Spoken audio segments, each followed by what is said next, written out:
하나님의 말씀은 이사야 41장 14절로 15절입니다. 지렁이 같은 너 야곱아, 너희 이스라엘 사람들아, 두려워 말라. 나 여호와가 말하노니 내가 너를 도울 것이라. 내 구속자는 이스라엘의 거룩한 자니라. 보라, 내가 너로 이가 날카로운 새 타작 기계를 삼으리니 내가 산들을 쳐서 부스러기를 만들 것이며 작은 산들로 켜같게 할 것이라. 아멘. 오늘 저녁에 증거해 드릴 말씀은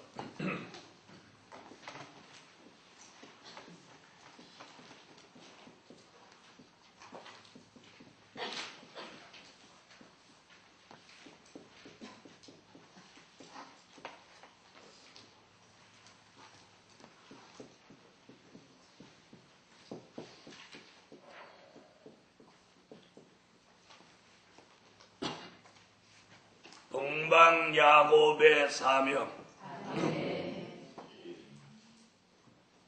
동방 야곱의 사명. 에서 같은 사람은 사명 그 자체가 없습니다. 에서 같은 사람은 사명 그 자체가 없는 것은 에서에게는 그 어떠한 사명도 하나님이 주신 일이 없기 때문입니다. 더욱이 말라기 1장 2절로 3절을 보면 에서는 미워하고 야곱을 사랑한다 하셨으니 미워하는 에서 같은 사람에게 어찌 사명을 맡기시겠습니까? 오직 동방 야곱에게만 사명이 있습니다. 아멘. 오늘 저녁에 증거해 드릴 말씀은 동방 야곱의 사명.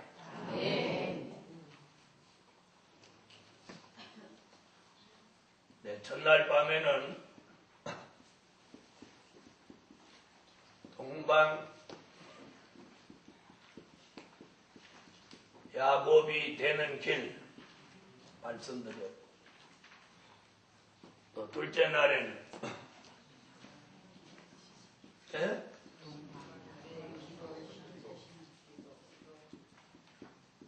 동방 야곱의 기도.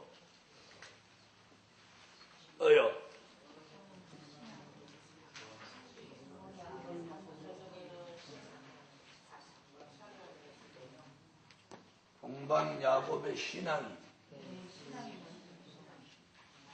동방 야곱의 신앙.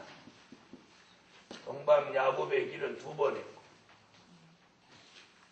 동방 야곱의 기도.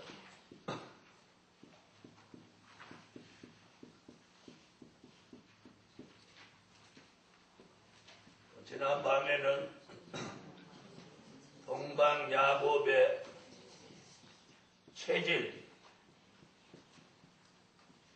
오늘 밤에는 동방 야곱의 사명.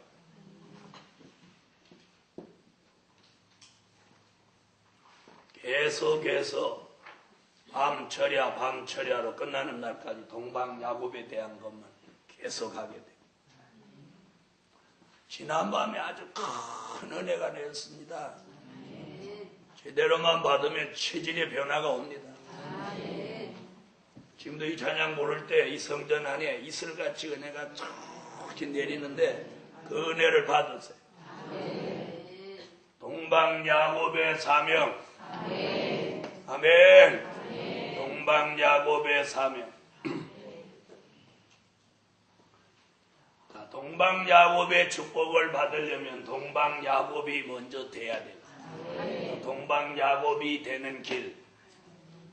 동방야곱이 됐으면 동방야곱 축복을 받기 위해서 바른 신앙을 가져야 돼요. 또 바른 신앙을 가졌다면 축복을 받기 위해 기도를 해야 돼요. 또 축복을 받을 체질이 돼야 돼요. 체질이 됐으면 저는 사명을 감당해야 돼요. 오늘 저녁에는 동방야곱의 사명.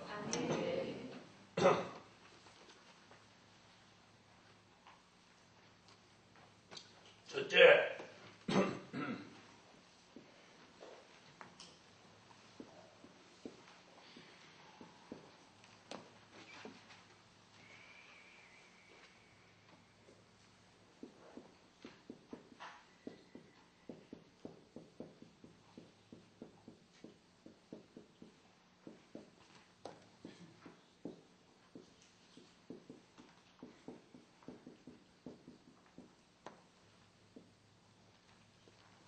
밤낮 쉬지 않고 기도하는 사명입니다.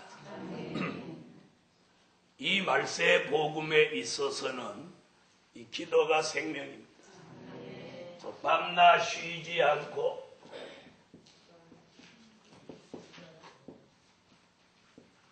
기도하는 사명입니다. 밤낮 쉬지 않고 기도하는 사명. 누가복음 18장 7절로 8절.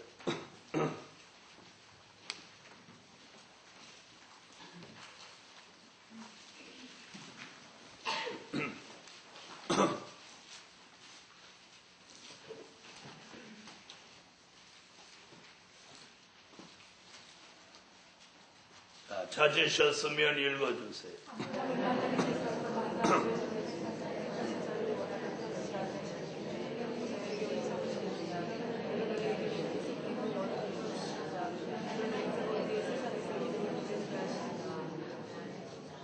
네, 밤낮 기도하는 사명을 가지면 밤낮 기도하는 택한 자의 원한을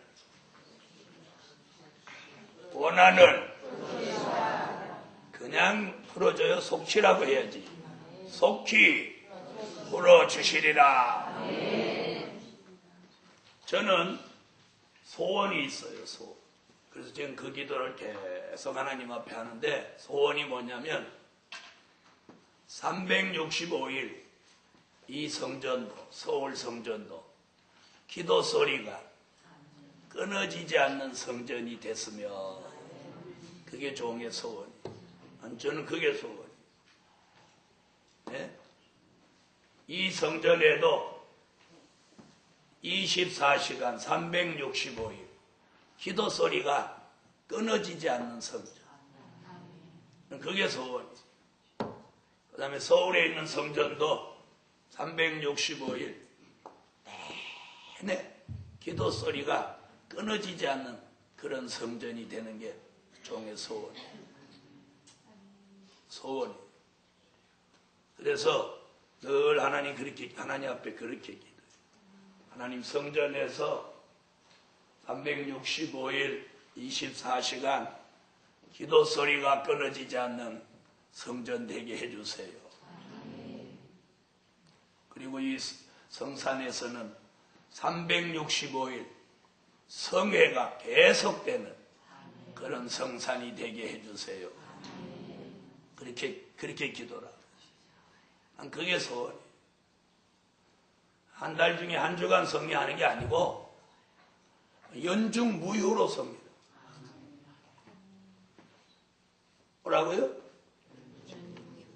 어디 가면 식당에 그래 써놨어. 연중 무휴. 휴일 없단 말이야.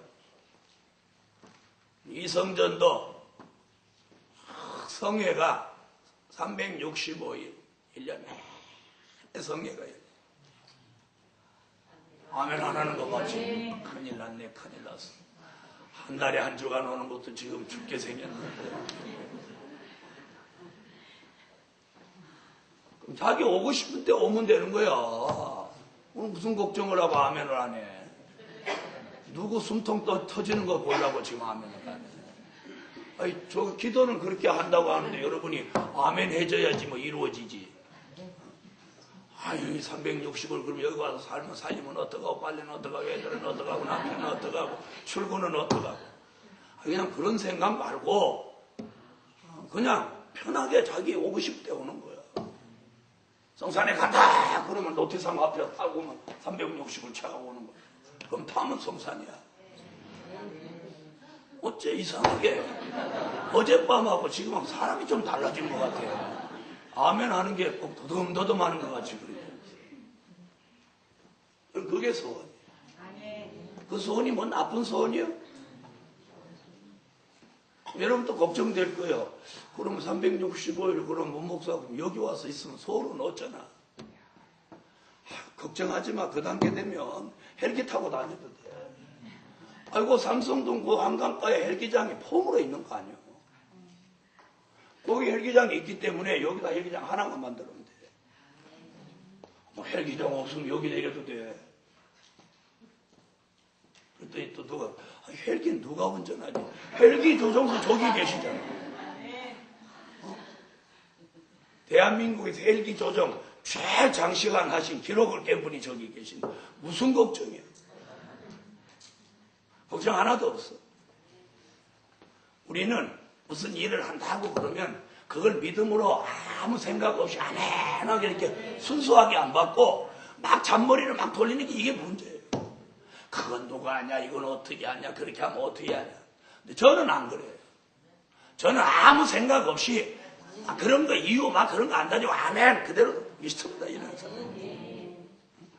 야, 한 주간 집회에도 초조금 내는데 360원 집회를 어떻게 하냐. 뭘 어떻게 세임 주면 펄펄 날라.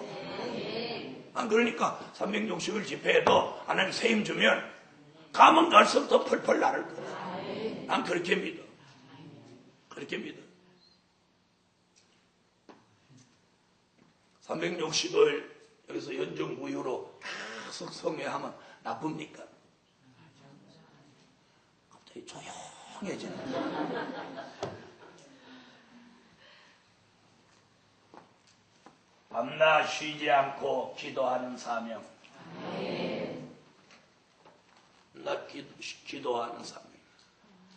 그래서 이 말세의 성전에서 기도 소리가 안 끊어져요.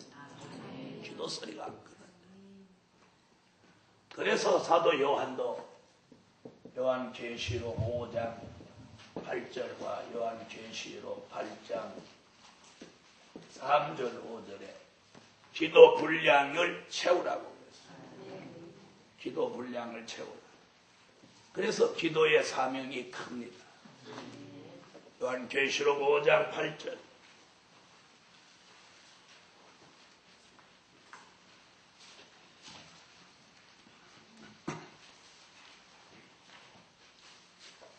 읽으세요.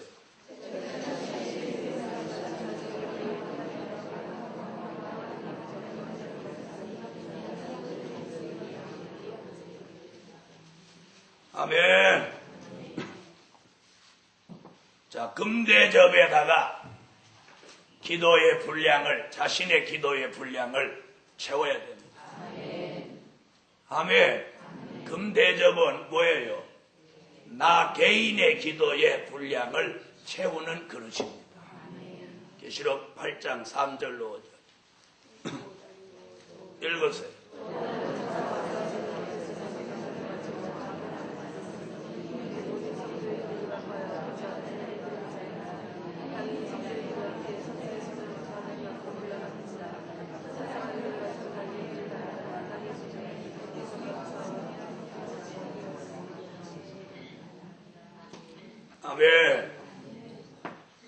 여러분은 버스 타고 이렇게 오시면서 명성황후 쪽에 이렇게 들어오는 주유소 앞에 길 확장하는 거 보셨죠? 못 보셨어요? 볼 태력이 있나 계속 이렇게 하고 오시는 거예요. 자, 여주 덜케이트 나와서 우회전해서 명성황후에서 다시 그 주유소님도 우회전 이렇게 하면 우리 일이 들어오는데 거기 지금 도로 확장 공사를 합니다. 그 도로가 이렇게 들어오면서 어디로 나가느냐? 저는 요 앞으로 나가는데 앞으로 안 나가고 요리 나갑니다. 뒤로 나가서 저쪽에 있는 아파트 있는 거리 돌리는 거예요. 지금 그 도로 확장을 하고 있죠. 그 도로가 이렇게 뚫리면 중간에 와서 이렇게 내려와도 되는.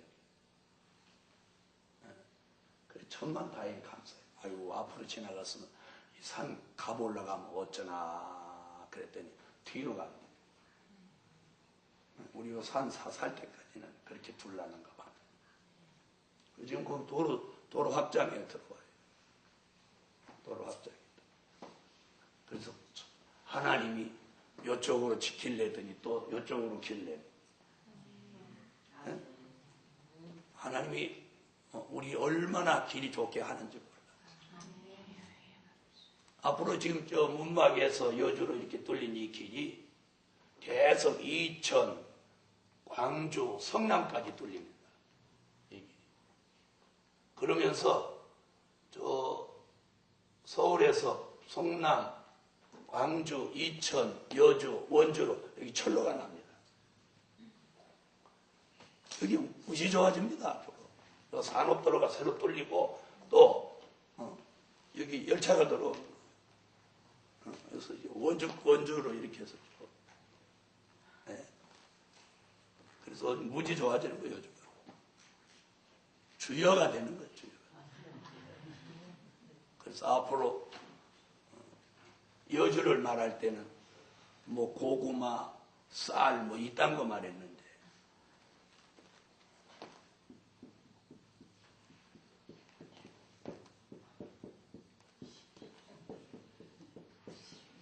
앞으로 이렇게 봐. 다 같이 한번 읽어보세요. 안 되더라도 한번 읽어봐. 이건 우리만 아는 거예요. 주여의 도시 여주 오신 걸 환영합니다.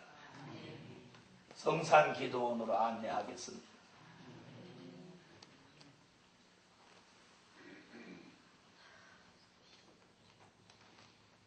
여주에 뭐 특별한 게 없는데 그렇게 도로가 좋아져요. 그래서 앞으로 이제 열차 와보세요. 아마 이제 성산 기도원 오는 사람 열차 타고 오다가는 눈 뜨니 아이고 문막이네 그러는 사람도 나올지. 자, 열차로 오고 싶으면 열차로 오죠. 고속도로 오면 고속도로 오죠.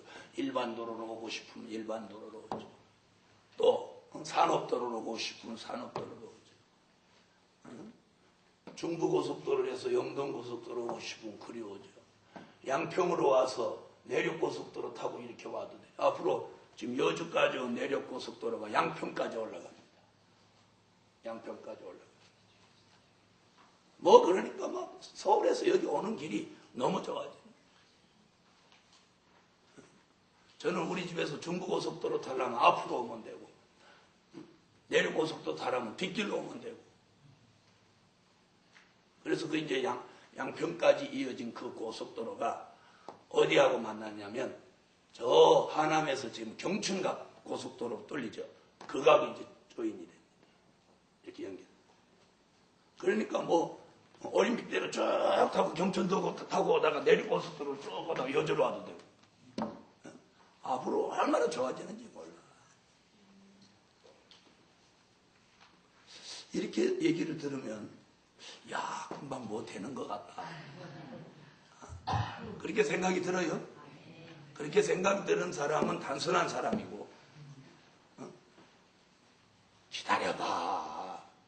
아유 10년 잠깐이라니까 이러면서 나 금방 되는 줄 알고 나도 10년 됐어.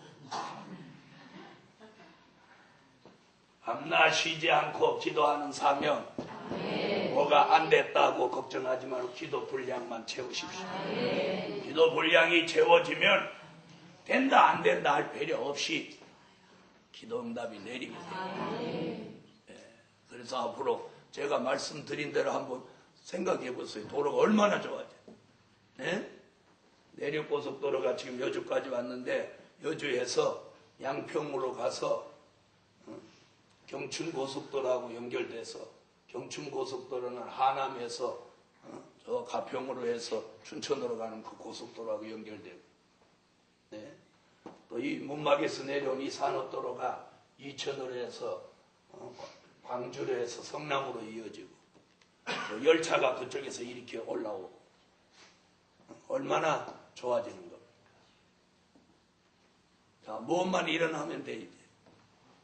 복음 역사만 일어나면 되는 거예요. 자, 두 번째.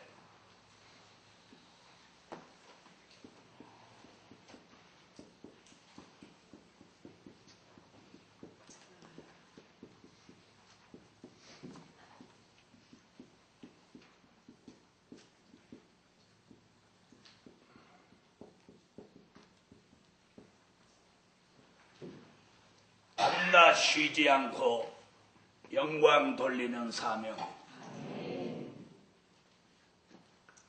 우리가 밤낮 쉬지 않고 기도하는 것 같이 하나님께 밤낮 쉬지 않고 영광을 한없이 올려야 된다. 이것이 이사야 43장 7절 하나님이 동방 야곱을 창조하신 목적입니다.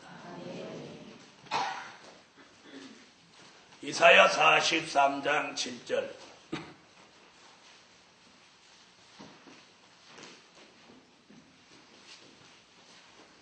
읽어주세요.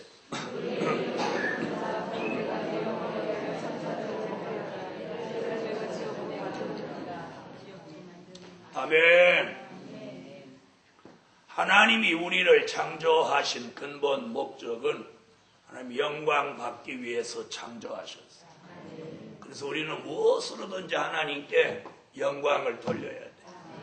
기도로 영광을 돌리든지 찬양으로 영광을 돌리든지 감사로 영광을 돌리든지 봉사로 헌금으로 영광을 돌리든지 또 예배로 영광을 돌리든지. 그래서 요한계시록 4장 하늘에 있는 영광의 천국교회는 쉬지 않고 삼위일체 하나님께 밤낮 거룩하고 쉬지 않고 영광을 돌리고 있습니다. 우리도 그 교회같이 뭐 돼야 돼? 또한 계시록 4장 8절 같이 내 생물과 만물과 24장로가 밤낮 쉬지 않고 거룩 삼위일체 하나님께 밤낮 영광을 돌립니다. 성부 하나님 거룩, 성자 예수님 거룩, 성령님 거룩. 그래서 3번 거룩 읽으세요.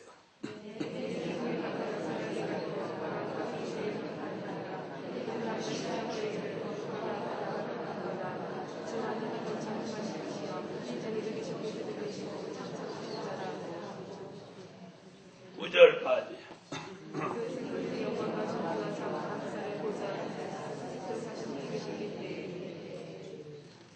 아멘.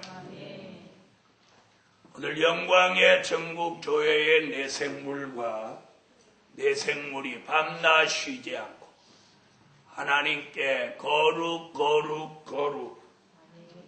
영광과 존귀와 감사를 세세토록 사시는 이에게 돌립니다. 그래서 우리도 늘 삼위일체 하나님께 밤낮 쉬지 않고 영광 돌리는 사명. 아멘. 난 쉬지 않고 영광을 돌리는 사명을 가져야 합니다. 셋째로,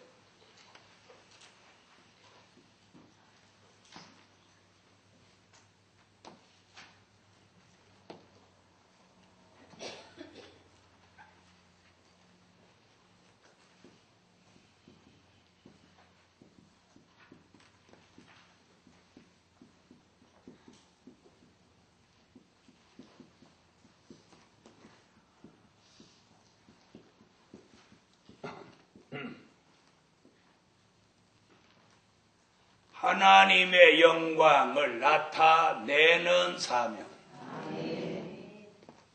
영광만 돌리는 게 아니고 영광을 나타내는 사명을 이제는 감당해야 합니다. 영광을 나타내는 사명. 영광을 돌리고 또 영광을 나타내야 합니다. 이사야 49장 1절로 3절 읽으십시오.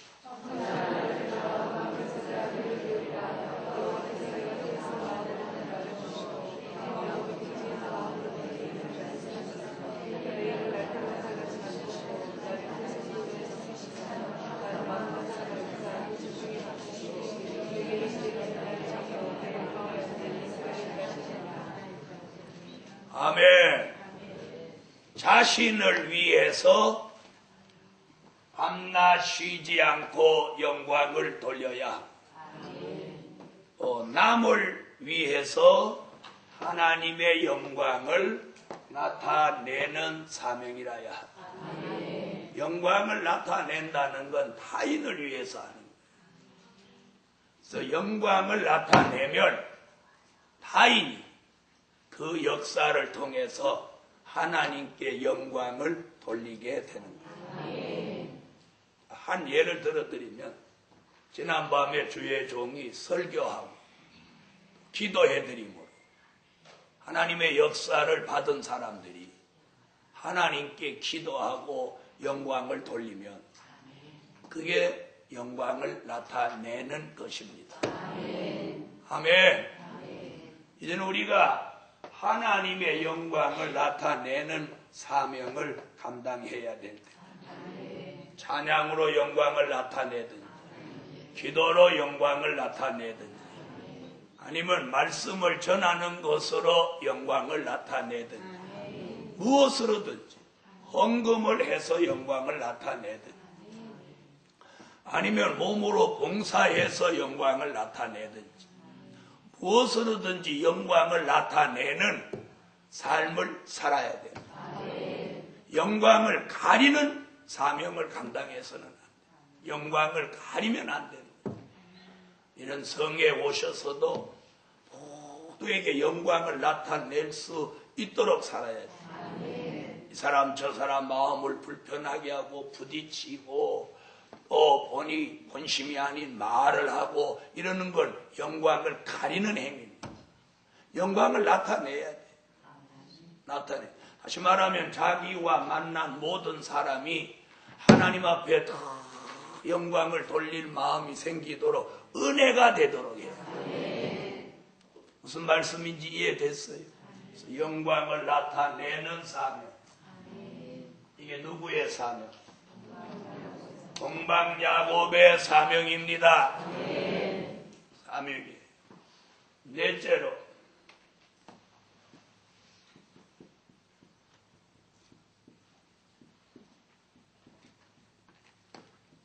다시 예언하는 사명. 이사야 41장 14절로 15절 오늘 본문에 보니까 뭐라고 그랬어요? 이가 날카로운 새 타작 기계를 삼으리니. 자, 이사야 41장을 보세요.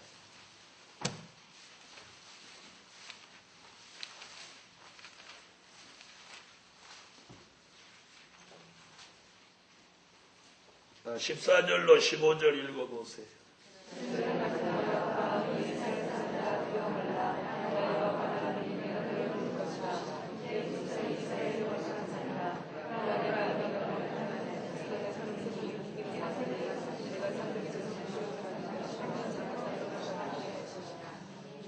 여기 보니까 뭐라고 그랬느냐면 사명이 있는 동방 야곱을 지렁이 같이 미약하게 한다고 그랬어요. 그럼 자신이 지렁이 같이 미약해지면 못 있는 사람이야. 사명이 있는 사람이야. 그럼 미약해지거든. 나 사명이 있다. 감사하다. 할렐루야. 좋아하면 안 하시는 거야. 미약한데 무슨 사명이 있냐? 그렇게 생각하면 안 돼요. 보세요. 자, 14절 봅니다. 지렁이 같은 너 야곱아, 너희 이스라엘 사람들아, 두려워 말라. 여러분, 미약하다고 두려워하지 마세요. 두려워 말라. 나 여호와가 말하노니 내가 너를 도울 것이라. 미약하니까 돕겠다는 거예요. 하나님 돕는데요. 돕는데요. 사명 감당할 수 있도록 하나님이 도와요. 내 구속자는 이스라엘의 거룩한 자니라. 보라, 내가 너로, 하나님이 너로 이가 날카로운 새 타작 기계를 사물이다. 그렇게 만든다. 자, 이래서 타작 기계라는 게 뭐예요? 추수하는 일꾼, 말세의 종. 그 말세의 종의 최종 마지막 사명이 뭐냐? 다시 예언하는 사명. 아멘. 다시 예언.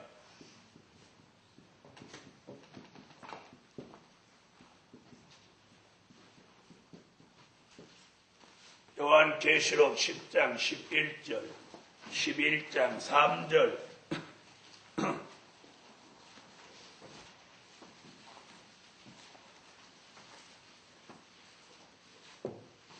자, 찾으셨으면 읽으세요.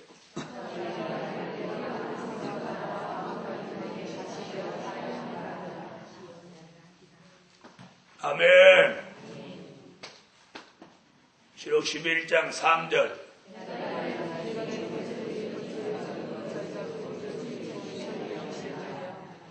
자, 다시 예언을 하려면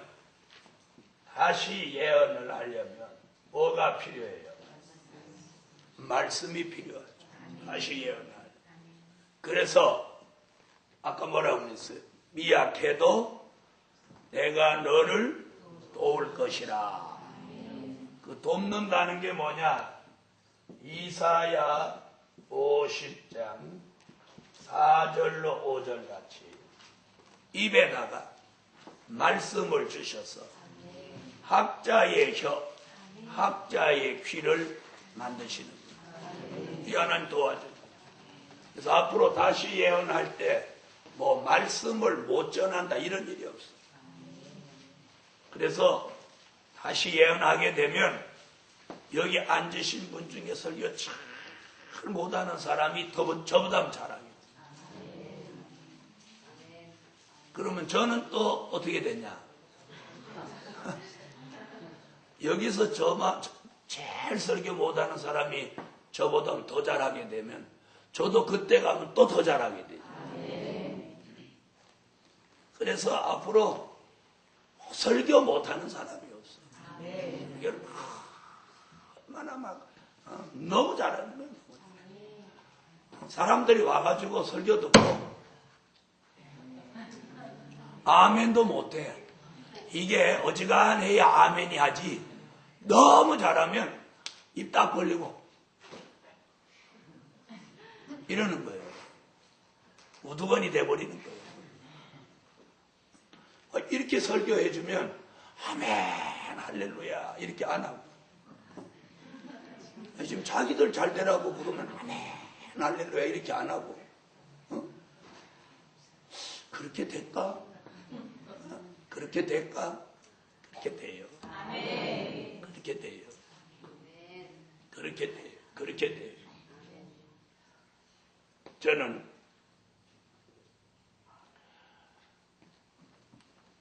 아주 초창기 전도사 때 설교를 잘하고 싶었어요. 잘한다고 하는 건 유창하게 하고 싶어가 아니라 막 사람들의 마음이 막 뜨거워지고 격동이 일어나는 그런 설교를 하고 싶어요. 그런 설교를 했으면 감동받고 격동받는 그런 설교를 했으면 좋겠다. 그래서 산에 올라가서 한 주간 산기도를 했어요. 설교만 놓고 설교만. 산기도 마치고 좀 한참 있었는데 어디 교회에서 부흥회를 해달라고 그래가지고 그 교회 가서 부흥회를 하는데 하나님이 이번에 셋째 날 밤에 내가 네 입에다가 설교를 주어서 유창한 설교를 내가 하게 할 것이다. 네. 그래가지고 셋째 날이 딱 됐는데 저녁 밥상을 강사가 딱 받았는데 밥이 하나도 안 들어오는 가슴이 올렁올렁 시집갈 날 봤던 저녁 설교 들어요. 누구 설교하고 있는데 지금 눈 감고 있어. 이름을 확 불러버리는. 시집은 안 가봤지만 어떤 시집갈 날 봤다 본 처녀는 그런다대. 가슴이 올렁올렁. 그래요, 박정심 전도사님? 고개를 계속 끄덕거리니까. 아니 지금 내가 이렇게 말하다 보니까 다른 사람 가만히 있는데 박정심 전도사 혼자 막 끄덕거리니까 지금 모르는 거야. 맞는 거예요? 아니, 최경태 전사 어디 갔어? 그랬을 거예요. 그래서 다른 사람 다 내성적이에요. 박정심 전도사만 솔직한 사람이에요. 다른 사람 다 내성 떠는 거예요. 그런데 밥이 안 들어가는 거예요. 밥이 안 들어가요. 그럼 막 물만 마셔서 속이 울렁울렁 하면서 배도 하나도 안 고파. 그때 뭘 깨달았느냐면 내 영혼이 오늘 밤에 내릴 은혜 때문에 내 영이 내 속에서 지금 막 기뻐하는구나. 그때 그걸 체험했어. 그러면서 그때 어떤 생각이 딱 들었느냐면 세례 요한이 어머니 모태에서 예수가 문 밖에 와서 두드리니까 뱃속에서 막 기뻐 뛰놀았더라고요. 내 영혼이 벌써 한두 시간 후에 내릴 이 하나님의 역사를 내 영혼이 이걸 느끼고 있구나.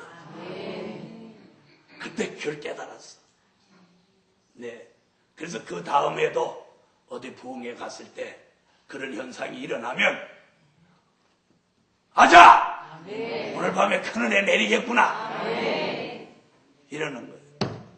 여러분도 앞으로 그럴 일이 있거들랑 그 영혼이 하나님의 은혜를 하는 거예요. 감지하는 거예요. 이건 영이 맑아야 그래. 영이 컴컴침컴하면 사람은 무슨 말인지 알아들었어요. 줄임말이야. 그런 사람은 은혜가 내리는지 사단이 오는지 가는지 모르는 거지. 그래서 영이 맑고 봐요. 그래서 또 그런 일이 있어도 이거 어째서 그런다냐, 이거 속이 어디 지금 뭐 혈압이 올라오는 거냐, 뭐 이러는 거냐, 이렇게 육적으로 생각하면 안 돼. 그래서 그때 그걸 깨달았어요. 내 영혼이 이렇게 내 속에서 하나님을 찬양하고 기뻐하고 막 이러는구나. 네, 여러분 성령을 제일 처음 받으면 진동하죠. 진동이 뭐예요? 팔딱팔딱 뛰는 거지 뭐. 그게 진동이요. 팔딱팔딱 뛰는 거예요. 그게 왜 진동인지 아세요? 내 영혼이 죄의 결박을 풀고 막 기뻐서 내 속에서 뛰니까 육체에 그 전달이 오는 거예요. 그걸 진동이라고 그래요. 그럼 막 전달이 오니까 막 이래. 그런데 그 진동을 영이 자꾸 잘하면 그걸 이제 절제할 줄 알아야 돼요. 다 커도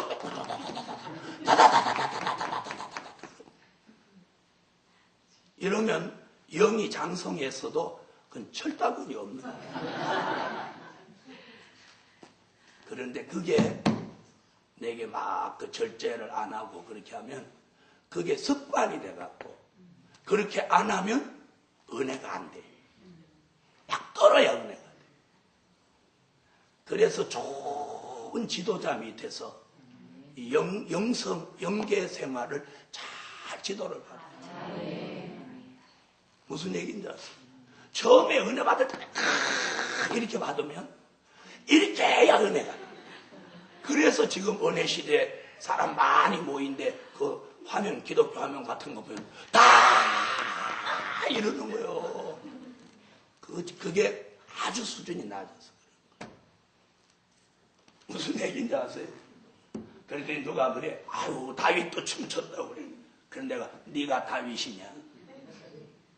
다윗의 영적 수준에 이르러서 춤추는 거하고 아예 춤추려고 계획하고 가서 추는 거하고 맞아요 안 맞아요? 그 차원이 다르지. 맞아요 안 맞아요? 이건 아예 찬양 시작하자마자 흔들고 춤추는 거고 다윗은 어깨를 가지고 오다가 다윗 앞에 오니까 너무 좋아서 자신도 모르는 사이에 거기서 막 춤을 춘 거고 맞아요 안 맞아요? 여러분 성령의 9가지 열매 중에 9번째가 뭔지 아십니까? 절제입니다. 막 뛰고 싶을 때 뛰지 않으면 그 은혜가 내적으로 축적이 됩니다. 막 소리가 나올 때 소리를 줄이고 적게 기도하고 그 능력을 안으로 받아야 돼요. 무슨 얘기인지 아세요? 무엇이 막 하고 싶은 걸 발산해버리면 다 빠져나가 버려요.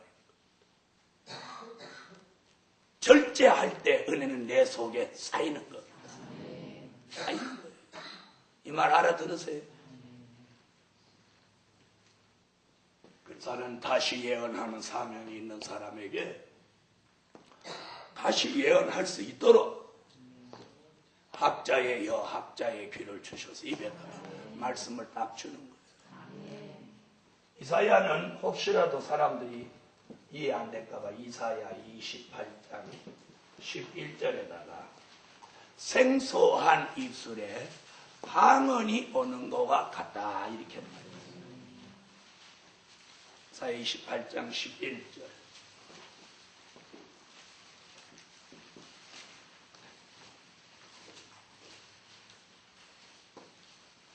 읽으세요.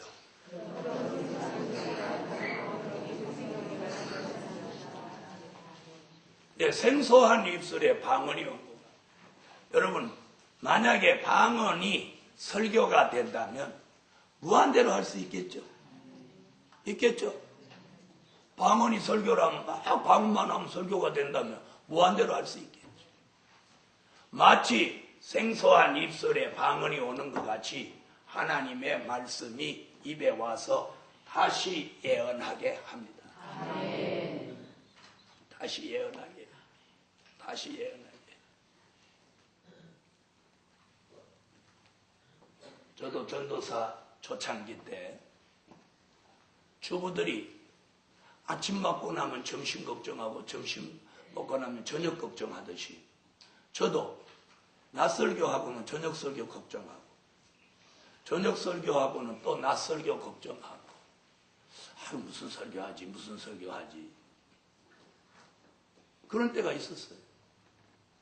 네, 그랬는데 그 단계가 어느 수준에 이렇게 지나가니까 주십니다. 구하세요. 말씀을 구하세요. 네, 저는 지금도 하루도 안 빼놓고 그 기도합니다. 하나님 말씀 더 밝아지게 해주세요. 말씀 더 밝아지게 해주세요. 그 기도는 절대로 안 빼놓습니다. 왜요? 제게는 그게 생명이에요. 자, 설교를 무한대로 해야 되는 사람이 설교가 무한대로 할 게 없다면 생명 끝난 거지. 맞아요, 안 맞아요? 예를 들어서 입으로 먹고 사는 사람이 입 고장나면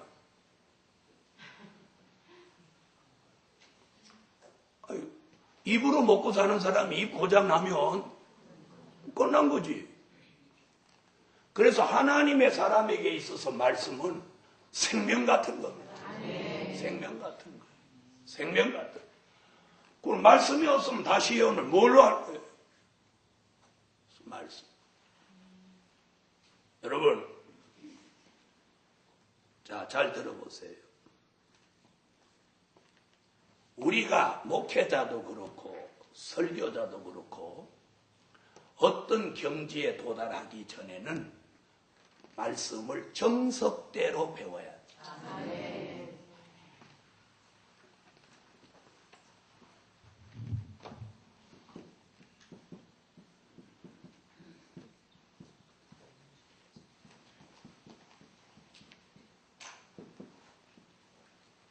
정석대로 배워야 돼요. 자, 잘 들어보세요. 말씀을 정석대로 배워놓지도 안 하고 응용부터 하려고 하면 무슨 얘기인지 아세요? 그 사람의 설교는 원심이 흐려져 버려요. 이 말 알아들으세요? 네? 그래서 정석대로 배워서 다시 말하면 말세 복음의 골격이 확실하게 갖추어져야 돼요. 다시 말하면 골격보다 살이 더 많으면 비만이야. 이해됐어요? 골격보다 살이 더 많으면 안 된단 말이에요. 다시 말하면 골격이 아무리 응용적인 설교를 했어도 그 설교의 골격이 뚜렷해. 자, 이번 성에는 동방야곱이야. 무슨 설교를 해도 동방야곱이라고 하는 저 범위를 이탈해버리면 이 골격에서 벗어나버립니다. 무슨 얘기인지 아시겠어요? 무슨 얘기를 해도 이번 성에는 동방야곱이라고 하는 그 테두리 속에서 설교 은혜라야. 이 말 알아들으죠? 그래서 주제를 딱 정해요. 여러분, 자유롭게 설교하라고 하면 얼마든지 해도 어떤 주제를 딱 주고 거기에 맞춰서 설교를 하라고 하면 쉬운 거 아니야. 맞아요, 안 맞아요? 찬양도 그러잖아. 너 부르고 싶은 대로 자유곡을 선택해라 그러면 뭐나 부르지만 지정곡을 딱 주면 그때부터 힘든 거예요. 맞아요, 안 맞아요? 그래서 이 주제 딱 정하고 거기에 맞춰서 한 주간 동안 설교하는 거 쉬운 거 아니에요. 네, 결코 쉬운 거예요. 하나님이 안 주시면 못하는 거예요. 그런데 이번 성에는 특별한 게 뭐냐면 밤과 철야로 계속 동방야곱에 대한 얘기가 쏟아져 나오고 그러죠? 이번 한 주간 내내 하고도 넘칠 만큼 나왔어. 한 주간 할 걸 하나님 제목을 벌써 첫날 밤 그 이튿날 이틀 전에 싹 다 주셨어. 싹 다 적어놨어. 쭉 적어놓고 설교한 건 동그라미 치고 나가는. 그래서 계산을 이렇게 해보니까 저녁 처리야 앞으로 금요일 날까지 해도 다 못하게 나와있어.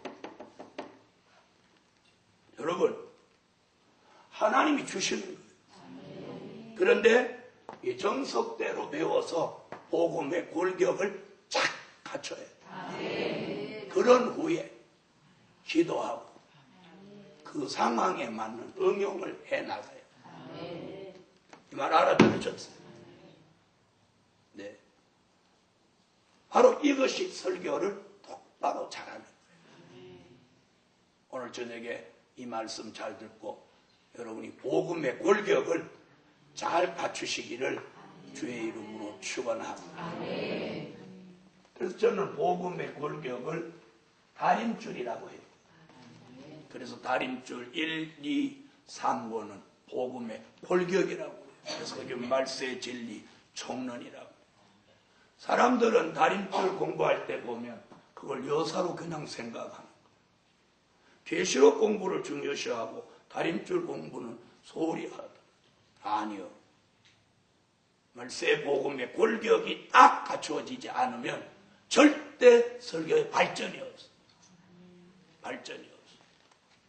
아무쪼록 이번 성회에도 동방야곱의 골격이 말씀으로 여러분에게 바로 서기를 주의 이름으로 축원합니다. 그래서 이 동방야곱의 사명에 다시 예언은 생명이에요. 다시 예언을 하냐 못하냐, 다시 예언을 하면 주의 재림을 맞이하고, 다시 예언을 못하면 주의 재림도 못 맞이하는. 그러니 다시 예언이 생명이에요. 동방야곱에게 있어서. 아멘. 자, 앞에 거는 보세요. 기도를 좀 더 할 수도 있고 또 조금 적게 할 수도 있어요. 그렇죠? 영광을 더 많이 돌릴 수도 있고 조금 덜 돌릴 수도 있어요. 영광을 더 많이 나타낼 수도 있고 조금 적게 나타낼 수도 있어요. 그러나 뭐는 꼭 해야 돼? 다시 예언은 꼭 해야 되는 사람. 다시 예언은 꼭 해야 되는 사람. 그러면 앞으로 다시 예언은 어떤 사람은 못하느냐? 동방풍속을 버리지 못한 사람은 다시 예언 못합니다. 오늘 아주 확고하게 왜 안 되냐? 버림받는다. 버림받는다고 하는 건 뭐예요? 다시 예언 못한다는 얘기예요. 그만큼 동방풍속은 이 복음에 절대적으로 안 된다. 절대적으로 안 된다. 사람이 부족해서 혈기냈다. 그건 회개하면 돼. 그러나 동방풍속 그 자체는 버려야만 돼. 버려야. 자, 이사야 2장 한번 찾아.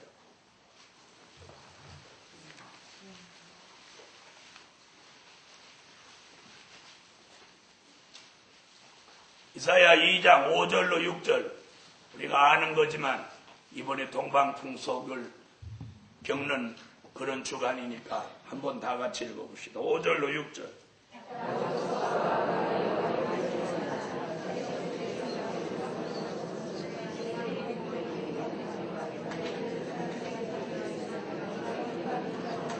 자, 주께서 주의 백성 야곱 족속을 버리셨으면 그들에게 동방풍속이 가득하며, 동방풍속을 버려야 자신이 사는 길입니다. 우리는 그동안 그런 말씀이 없어서 그걸 못 버리고 온 겁니다. 그래서 우리가 그런 이 동방풍속 그런 말 할 때도 연휴라고 하세요. 연휴. 명절 이렇게 하지 말고. 뭐 명절 앞으로 이렇게 쓰는 사람 그것도 이 동방풍속을 못 버리 넣어놓는 겁니다. 연휴. 그걸 뭐라고 표현해? 제일 편하잖아요. 연휴. 네. 여러분, 오늘 이사야 2장에 이렇게 딱 못 박아놨어요. 우리가 회개하고 돌이켜지는 죄가 있고, 용서받는 죄가 있고, 용서 못 받는 죄가 있어요. 그게 뭐예요? 이거예요. 동방풍속을 따르는 죄. 이는 그 사람 자체가 버림받는 거예요. 그럼 이런 얘기를 지도자가 해줘야 돼요? 안 해줘야 돼요? 우리가 지난날 이런 걸 못 버리고 살아온 건 우리 앞서간 지도자들이 이런 걸 제대로 안 가르쳐줘서 그래요. 맞죠? 도리어 지도자들이 정말 좋아하는 날 세배하러 오라고. 그리고 세배를 또 받고 세뱃돈 주고 그랬다. 네? 우리는 그런 걸 모르고 왔단 말이에요. 이제는 알았으니까 단호하게 해야 돼. 그리고 어른들한테도 또 이해를 시키면 돼. 아이고, 이번에 연휴 기간에 성회가 같이 꼈는데, 제가 교회 중직인데 이번에는 천상 못 가겠습니다. 여기 계신 분은 전화도 한 통 없이 샥 안 가는 거네. 아멘 안 하시는 거.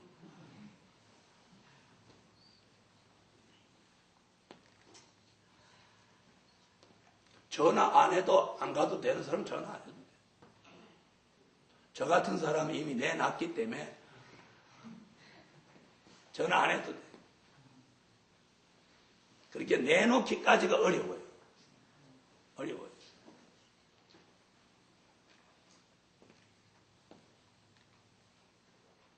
동방풍속을 버려야 동방야곱으로서 사명을 받고 다시 예언한다. 다시 예언. 마지막 5번째.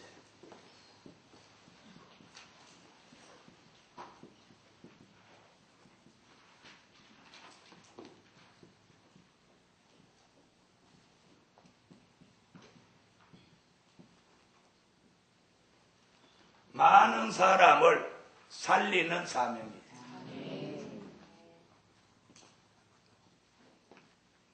많은 사람을 살리는 사람.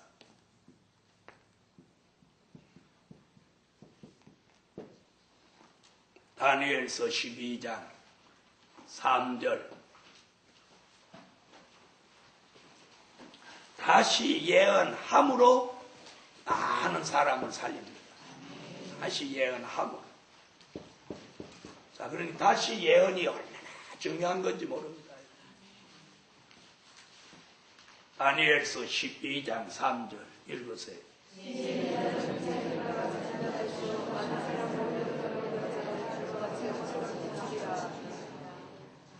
아멘. 자, 뭐라고 그랬어요? 지혜 있는 전 궁창에 빛나는 별빛같이 많은 사람을 옳은 대로 돌아오게 한다. 얼마나 많은 사람을 돌아오게 하느냐면 요한계시록 7장 9절로 14절에 능히 셀 수 없도록 돌아오게 한다.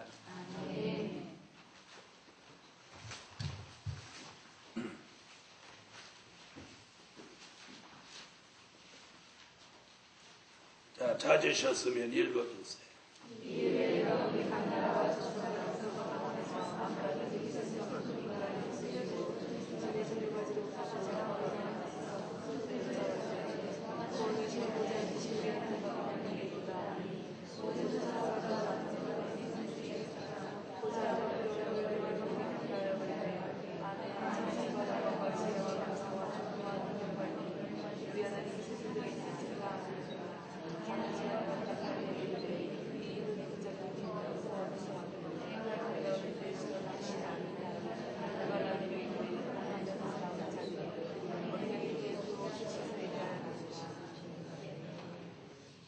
아멘. 앞으로 우리가 많은 사람 살리게 됩니다. 우리가 지금은 자신 하나 문제도 해결할 수 없어서 어떤 때는 낙심하다, 좌절하다, 엎어졌다, 일어났다 그럴지라도 이제 때가 되면 우리가 많은 사람을 살립니다. 네. 많은 사람 살려요. 결론.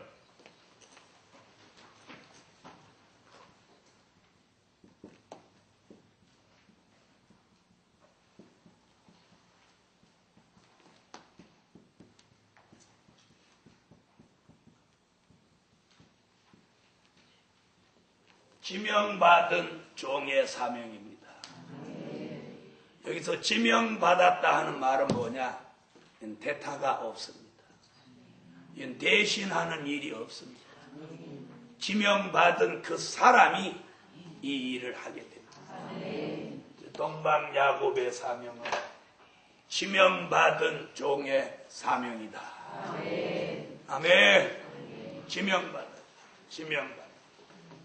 기도드립니다. 1000번째, 1000번째 오겠습니다. 만군의 여호와 전능하신 하나님, 막중한 사명이 크기에 시련도 크고 또 미약함도 큰 줄 압니다. 동방야곱의 사명이 크기에 하나님이 우리에게 요구하는 것도 크고 우리에게 주시는 사명 또한 큰 줄로 믿습니다. 하나님이 원하시는 뜻을 꼭 이루어 드릴 수 있게 하여 주시옵소서. 오늘 밤에도 동방야곱의 사명을 감당할 종들에게는 특별한 은혜를 주셨습니다. 앞으로 많은 사람을 살리게 하십니다. 오늘 밤에는 기도하는 사명을 감당할 수 있게 하시고 늘 영광 돌리게 하시며 영광을 나타낼 수 있게 하시옵소서. 하나님, 동방야곱의 연약한 체질까지도 강건하도록 만들어 주소서. 예수님의 이름으로 기도합니다. 아멘.